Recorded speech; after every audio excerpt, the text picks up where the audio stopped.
Friðrik Sófusson, nýr stjórnarformaður Íslandsbanka, segir nýja starfið leggjast vel í sig, þrátt fyrir að vera engin sérfræðingur í bankaviðskiptum. Hann segist ætla að nýta sér þekkingu sérfræðinga sem sitja með honum í stjórninni. Friðrik fær rúma $500.000 í mánaðarlaun fyrir stjórnarformennskuna. Guðný Helga Herbertsdóttir. 6 stjórnarmanna eru skipaðir af eignarhaldsfélaginu ESB Holding sem í eigu Glitnisbanka en Bankasýsla ríkisins skipar einn. 4 stjórnarmanna eru útlendingar, koma frá Bretlandi, Bandaríkjunum og Noregi og hafa sinnt ábyrgðarstörfum fyrir meðal annars Bank of America, Citibank og JP Morgan. Formaður stjórnar er Friðrik Sófusson, fyrrverandi fjármálaráðherra og forstjóri Landsvirkjunar. Björn Valur Gíslason, þingmaður Vinstri grænna, hefur í dag gagnrýnt ráðningu Friðriks og sagt hana ekki vera það sem þjóðin þurfa á að halda. Ekki eigi að raða fyrrverandi stjórnmálaleiðtogum inn í bankana. Það leggst mjög vel í mig og ég sé nú ekki sérfræðingur í banka eða bankaviðskiptum. Og vefst það ekkert fyrir þér svona í upphafi að vera ekki sérfræðingur í þessu málum? Nei, ég held að það skipti langmestu máli fyrir formann stjórnarinnar eða formann bankaráðsins að nýta þá þekkingu sem er í þeim sérfræðingum sem koma til þess að vinna með okkur í stjórninni. Friðrik mun fá 525.000 á mánuði fyrir störf sín en aðrir stjórnarmenn 350.000 krónur.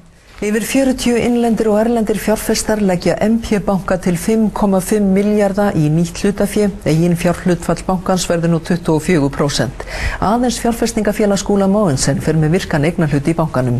Jóhanna Margrét Gísladóttir segir frá. Samningur sölu og starfsemi MP banka var samþykktur á hluthafafundi bankans í dag. Nýr eigendahópur tekur við allri innlendri starfsemi bankans og starfsemi í Litáen og verður hún rekin undir nafni MP banka. Eignir bankans í Úkraínu hafa verið aðskildar frá rekstrinum og verða áfram í eigu fyrrverandi hluthafa. Nýjir eigendur leggja áherslu á öflugt innra eftirlit og óháða stjórn bankans þar sem Þorsteinn Pálsson, fyrrverandi forsætisráðherra, verður stjórnarformaður. Þorsteinn, af hverju tókstu þetta verkefni að þér? Það var nú einfaldlega vegna þess að þegar þetta hafði verið kynnt fyrir mér að þá svona eftir þó nokkra umhugsun þá fannst mér þetta að vera spennandi verkefni. Mér fannst vera komin traustur hópur fjárfesta sem hafði áhuga á að byggja hér upp sjálfstæðan, óháðan banka sem ég til að vera mikla þörf fyrir. Títan fjárfestingafélag í eigu Skúla Mogensen er eini hlutafinn sem fer með virkan eignarhlut í bankanum. Athygli vekur að erlendu fjárfestarnir Joseph Lewis og Roland fjölskyldan eiga undir 10% hlut og þar með ekki virkan eignarhlut.